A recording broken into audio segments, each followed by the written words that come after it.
Assalamualaikum warahmatullahi wabarakatuh. Kami dari kelompok 5, di sini kami akan membahas materi tentang mekanisme pasar dalam perspektif Islam. Sebelumnya kami akan memperkenalkan diri kami terlebih dahulu.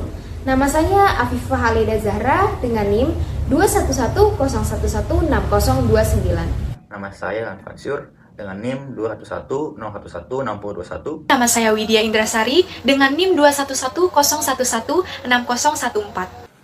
Nama saya Muhammad Ridwansyah dari Prodi Ekonomi Syariah dengan NIM 211011639. Mekanisme pasar adalah sebuah mekanisme pertukaran barang dan jasa yang alamiah dan telah berlangsung sejak peradaban awal manusia. Islam telah menempatkan pasar pada kedudukan yang sangat penting dalam berjalannya perekonomian. Ekonomi Islam memandang bahwa pasar, negara, dan individu berada dalam keseimbangan atau yang disebut dengan iktisyad. Pasar dijamin kebebasannya dalam Islam. Pasar juga bebas menentukan cara-cara produksi dan harga. Tidak boleh ada gangguan yang mengakibatkan rusaknya keseimbangan pasar. Yang pertama, pandangan Ibnu Taimiyah mengenai mekanisme pasar terfokus pada pergerakan harga. Yang kedua, pemikiran ekonomi Ibnu Taimiyah menjelaskan bahwa harga itu ditentukan dari kekuatan permintaan dan penawaran. Apabila kenaikan harga terjadi karena kecurangan dan ketidaksetaraan mekanisme pasar, maka pemerintah harus melakukan kebijakan dalam penetapan harga. Ibnu Taimiyah berpendapat terkadang hal tersebut juga disebabkan oleh kekurangan produksi atau penurunan impor barang-barang yang diminta. Bila transaksi sesuai aturan, maka kenaikan harga yang terjadi merupakan kehendak Allah Subhanahu wa Ta'ala. Yang ketiga, Ibnu Taimiyah sangat menghargai arti penting yang terjadi karena mekanisme pasar yang bebas. Untuk itu, secara umum, Ibnu Taimiyah menolak segala campur tangan untuk menekan atau menetapkan harga sehingga mengganggu mekanisme pasar yang bebas. Kemudian yang terakhir, secara umum, beliau telah menunjukkan the beauty of market atau yang disebut dengan keindahan mekanisme pasar sebagai mekanisme ekonomi.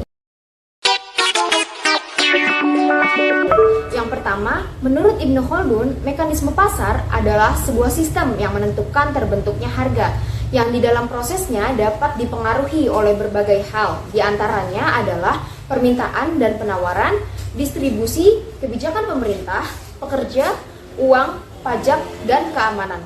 Dalam proses mekanisme pasar tersebut harus adanya moralitas, antara lain persaingan yang sehat, kejujuran, keterbukaan, dan keadilan.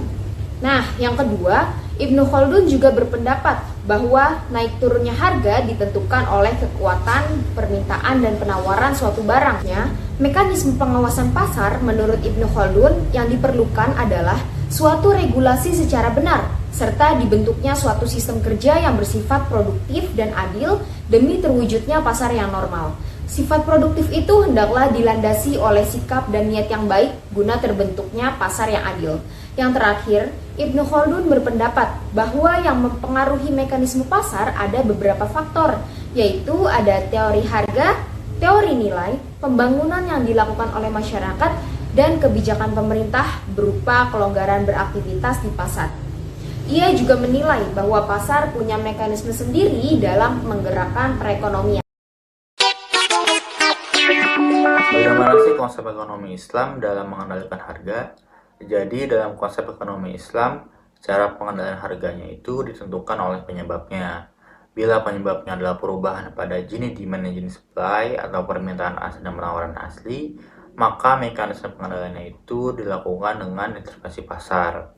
Namun bila penyebabnya adalah distorsi terhadap permintaan asli dan penawaran asli, maka mekanisme pengendalian harganya itu dilakukan dengan penghilangan distorsi termasuk penutupan price intervention untuk mengembalikan harga pada keadaan sebelum distorsi.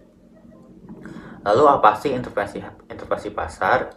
Jadi intervensi pasar adalah ikut campur tangan pemerintah dalam mengatur ekonomi pasar yang bertujuan untuk menjaga kestabilan harga. Market intervention tidak selalu diartikan pemerintah menambah jumlah ketersediaan barang, tetapi juga menjamin kelancaran perdagangan antar kota. Penawaran jalur perdagangan antar kota akan menyebabkan pasokan barang berkurang atau secara grafis kurva penawaran bergeser ke kiri. Di masa Khulafaur Rasyidin, para khalifah pernah melakukan intervensi pasar baik pada sisi supply maupun demand. Intervensi pasar dilakukan oleh Umar bin Khattab ketika mengimpor gandum dari Mesir untuk mengendalikan harga gandum di Madinah. Sedangkan intervensi di sisi demand dilakukan dengan menanamkan sikap sederhana dan menjauhkan diri dari sifat konsumerisme.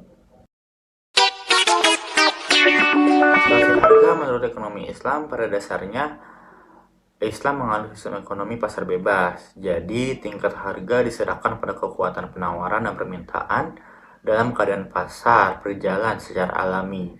Jadi pemerintah tidak dibenarkan campur tangan dalam mekanisme pasar. Penentu harga itu adalah Allah. Jadi, dalam rangka melindungi hak penjual dan pembeli, Islam membolehkan, bahkan mewajibkan melakukan intervensi harga.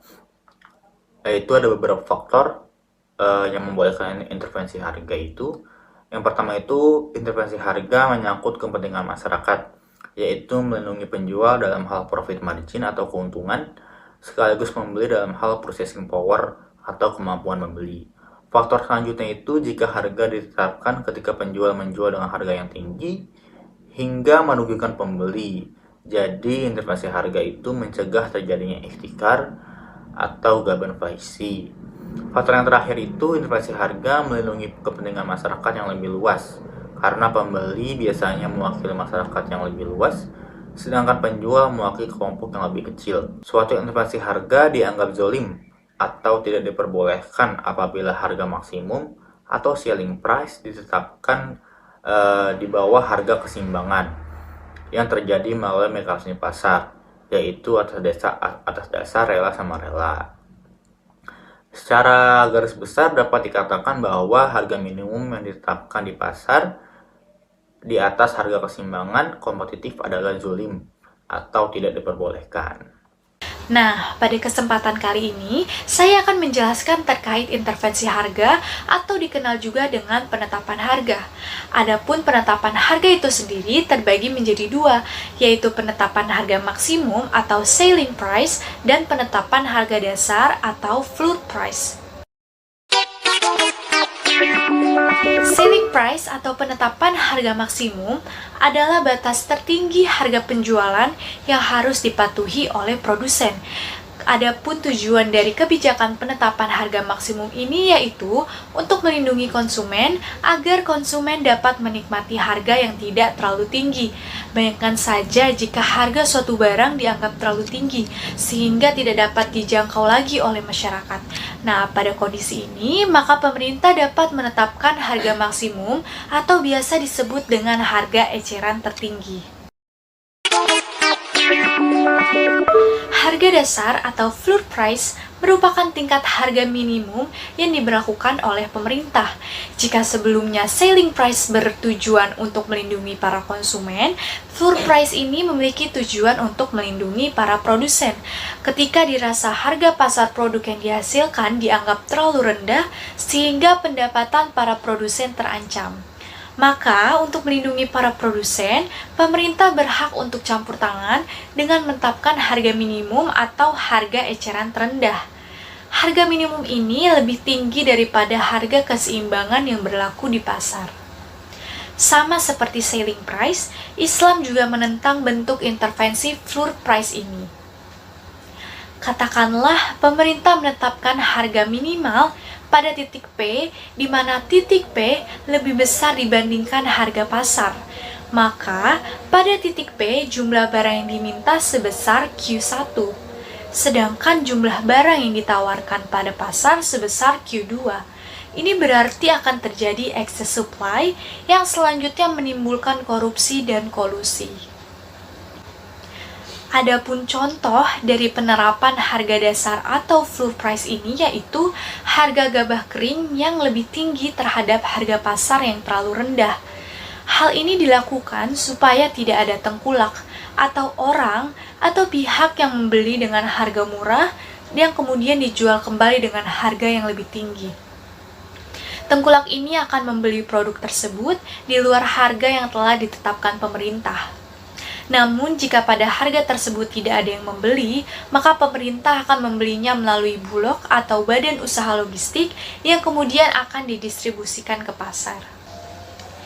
Meskipun Islam menentang adanya penetapan harga seperti floor price dan selling price ini, namun teman-teman perlu ingat bahwa Islam tetap membolehkan adanya penetapan atau intervensi harga ini dengan tetap memperhatikan syarat-syarat yang telah dijelaskan sebelumnya. Keseimbangan pasar adalah sebuah kondisi di mana jumlah penawaran sama besar dengan jumlah permintaan, atau jumlah barang diminta sesuai dengan besaran harga yang ditawarkan. Proses ini penting guna menentukan bahwa kurva keseimbangan akan harga tetap stabil atau tidak. Adapun rumus dari keseimbangan pasar yang pertama yaitu QD sama dengan QS, yang kedua PD sama dengan PS. Faktor yang mempengaruhi keseimbangan pasar diantaranya ada 4, yaitu yang pertama penjual menyediakan barang sesuai permintaan, yang kedua stok barang sesuai penawaran pembelian, yang ketiga keseimbangan permintaan dan tingkat ketersediaan barang. Yang keempat, adanya kesamaan jumlah antara stok produsen dan permintaan konsumen. Harga keseimbangan dapat mengalami pergeseran atau perubahan yang disebabkan oleh pergeseran kurva permintaan dan kurva penawaran. Jika faktor penyebab perubahan adalah harga, keseimbangan akan kembali ke titik awal. Tetapi jika perubahan adalah faktor-faktor seperti teknologi untuk sisi permintaan atau penawaran, dan juga pendapatan untuk sisi permintaan, maka keseimbangan tidak kembali pada titik awal. Selanjutnya ada pergeseran kurva permintaan. Pergeseran kurva permintaan ke kanan berarti adanya kenaikan jumlah barang yang diminta, sehingga mengakibatkan kenaikan harga dan kenaikan jumlah barang yang terjual. Sebaliknya, jika pergeseran kurva permintaan ke kiri berarti terjadi penurunan permintaan, sehingga harga barang akan mengalami penurunan. Yang kedua ada pergeseran kurva penawaran. Pergeseran kurva penawaran ke kanan berarti adanya kenaikan jumlah barang yang ditawarkan, sehingga harga akan mengalami penurunan. Sebaliknya, jika pergeseran kurva penawaran ke kiri berarti terjadi penurunan jumlah penawaran barang, sehingga harga barang akan mengalami kenaikan. Yang ketiga ada perubahan permintaan dan penawaran yang saling bersamaan. Perubahan ini juga akan menyebabkan perubahan keseimbangan ke pasar. Misalnya, 1. Kurva permintaan dan penawaran bergeser ke kanan. Yang kedua, titik equilibrium baru adalah S1. Yang ketiga, ini akan mengakibatkan kenaikan harga dan meningkatkan jumlah barang yang diminta.